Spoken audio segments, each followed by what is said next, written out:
A recent incident involving law enforcement officers and a 75-year-old protester in Buffalo, New York, has sparked controversy around the use of police force. The president of the Buffalo Police Benevolent Association addressed this in an exclusive interview with One America's Caitlin Sinclair. It has been 3 weeks since Martin Bongino suffered a fall as he confronted Buffalo police officers. The incident has led to felony charges against the officers involved and to the resignation of over 50 Buffalo police officers standing in solidarity for their brothers in uniform. As the video, taken by a reporter that was coincidentally a classmate of Bongino, spread, it fueled nationwide debate and international outrage. Was Mr. Bongino a known protester attempting to provoke the police?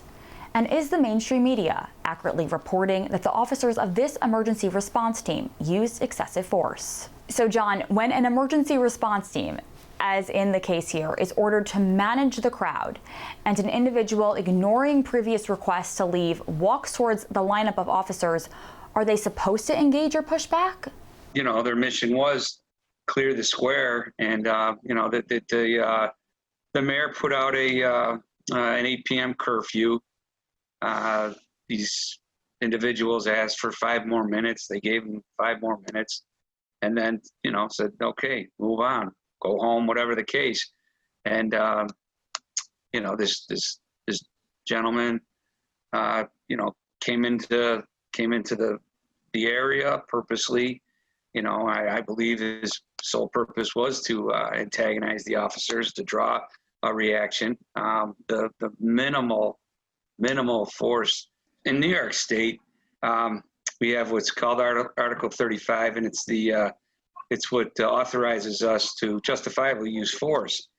I don't know that the general public, or an element of the general public, is familiar with that law, and that they believe any force you use is excessive, that police officers aren't permitted to use force or guide you in a certain direction or manner. Immediately following the incident, President Trump suggested that Mr. Bongino might have been a provocateur, of course, launching scathing criticism. After closer examination of the body cam videos, I have to ask, where do you land on this? Do I think he exaggerated his fall? 100%. I think he embellished, and you know, I don't think he meant to fall back as hard as he did. Right? But you want to do a fake fall, so to speak. That's my own personal view of that. I've watched the video several times. At any rate, I just don't think a minor shove back would you know, send you off your feet. And so, intentional or not, it seems Mr. Bongino fell much harder than he or anyone else expected, sparking heavy criticism that as he was lying in a pool of blood, officers were slow to help him. There was state police medics embedded with that unit. They were approximately 12 feet from him when it hit the ground, and I believe it's within 7 seconds he did have aid rendered to him. In an exclusive statement from Mr. Bongino's attorney, Kelly Zarcone, she explains that, quote, Martin was trying to talk with the police because he believed that the curfew was unconstitutional for peaceful protesters, end quote. So if one takes this explanation at face value, Mr. Bongino, known to be an intelligent individual, wanted to argue with a tactical police unit about the curfew. Curfew laws are known to be put in place not by police officers, but rather by local officials, in this case, Mayor Byron Brown.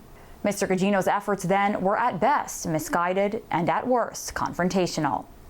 Since the incident, Mr. Bongino's Twitter account has been scrubbed of multiple tweets, including an expletive towards the police and the acronym ACAP, which stands for All Cops Are Expletive. It was textbook, you know, right out of there what they were doing, and these guys are getting charged with felonies. It's just utterly ridiculous. John, can you tell us, how are the suspended officers doing, and overall, what is the morale of the department right now? I would say the morale in this department is non-existent. I mean, there is none. To hear, you know, police officers reluctant to even get out of their police cars. There's no proactive police work being done. But understandably, I mean, we did just have two officers charged, with felonies for literally shoving an individual, during a protest when they were clearing out the area, and it's ridiculous. I think once that's everything is put out, in the courts, that we'll get a favorable ruling here. Experts and educators on police tactics may differ on what needs to happen, but there is an agreement that officers have to use a continuation of force that begins with simple requests, through commands, and if needed, the use of physical force for someone not following police direction. Tell somebody, put your hands behind your back, and they refuse. Well, you don't walk away. You're gonna put their hands behind your back, right? You're gonna do whatever it takes to overcome their resistance in order to gain their compliance. So I wish there was, a class, say in 9th grade, that was, called, comply with the police, or police compliance, or complete police interactions. And I think it'd go a long way. In this current environment, as officers are swiftly punished in the court of public opinion, morale is low and resignations are high. The shootings are off the charts right now. Our equipment, we don't even have tasers in Buffalo. They can't afford them.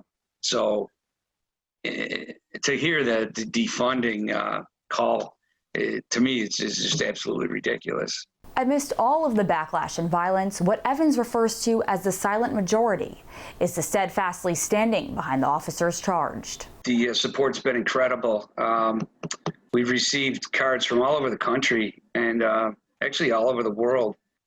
There's been cards and donations have come in to assist these two officers, and it's been overwhelming.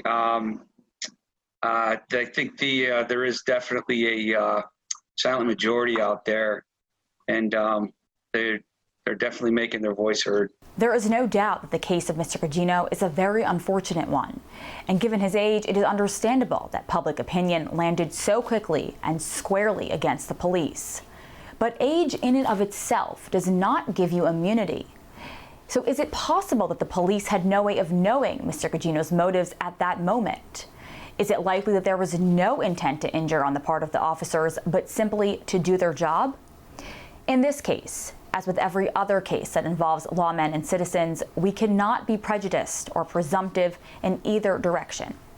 There is too much at stake. Want to see more videos like this?